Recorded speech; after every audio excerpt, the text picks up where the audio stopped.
rentré tôt. J'ai l'impression que vous avez devant les yeux quelques chapitres que vous avez dévorés avec délectation. Oui, plein d'histoires. Oui. Les pages.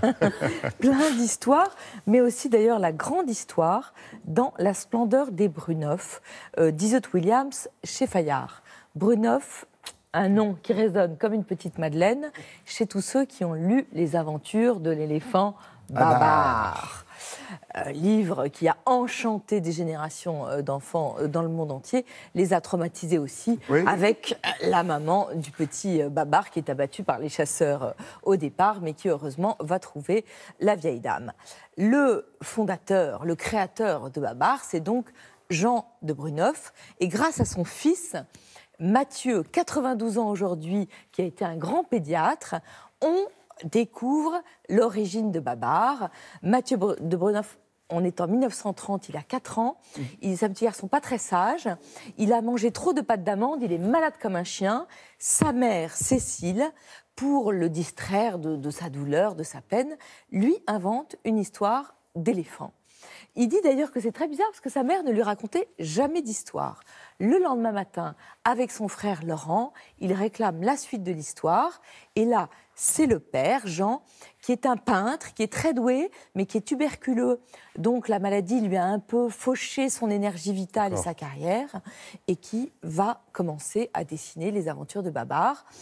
Son fils raconte qu'il ne sait pas d'où vient le nom. Est-ce que c'est une déformation du mot papa? Est-ce que c'est un roi moghol qui s'appelait Babour? Son père était féru d'histoire indienne. Il faudrait On voir ne sait aussi pas. peut-être en Kiswahili. Souvent, on a trouvé des noms comme ça dans Peut-être. Oui.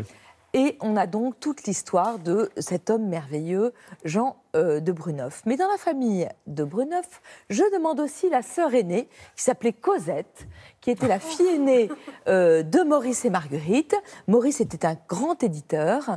Cosette avait beaucoup de caractère. Sur les bancs de l'école alsacienne, elle rencontre Lucien Vogel. Ses parents ne veulent pas, en tous les cas, sa mère ne veut pas de ce mariage parce que c'est le fils de Hermann Vogel, qui est un grand illustrateur, mais qui est réputé pour être un révolutionnaire, un marxiste vraiment terrible. Ça, le petit gauchiste Elle irresponsable. l'épouse et elle a raison parce que Lucien Vogel est un génie qui va fonder le Jardin des Modes, journal de mode absolument splendide, et un journal qui s'appelle Vue.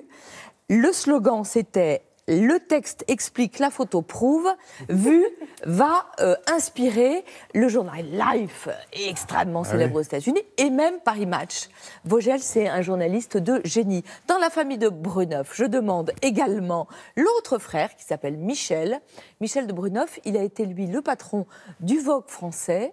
Il a fait travailler Christian Bérard, Cocteau. C'est lui qui a poussé Christian Dior à devenir Dior, qui était à l'époque un décorateur. Et il lui a dit, fais donc de la mode. C'est lui qui va pousser Yves Saint Laurent, qui lui envoie ses premiers dessins à Vogue. Il a 17 ans, il va lui dire, mon petit bonhomme, continue à dessiner. Et c'est lui qui va lui trouver un stage chez Christian Dior. C'était des gens qui étaient vraiment des enthousiastes. Et pour finir, la nièce de Bruneuf, qui est la fille de Cosette, qui s'appelait Marie-Claude, qu'on appelait Maïko. Elle était une beauté, elle a posé pour Vogue dans la famille. Elle était très maligne, elle a été une grande photographe. Elle a fait les premières photos du camp de concentration de Dachau en 1933, que son père a publié. Et elle est devenue Marie-Claude Vaillant-Couturier, la très grande résistante qu'on connaît, qui après a été une grande députée communiste et qui était une femme absolument exceptionnelle. C'est l'histoire à la fois du XXe siècle et en même temps de gens exceptionnels. Ils sont beaux, ils sont valeureux, ils sont intelligents, ils créent des journaux, ils inventent la mode, ils reçoivent le tout Paris dans leur salon et en même temps, ils protègent leurs employés juifs pendant la guerre au moment où il le faut. C'est exceptionnellement bien raconté, je trouve, par Izot Williams. Passionnant. Et dire qu'on est parti de Babar. Merci. Et on est parti de Babar. Deuxième livre, tout jaune.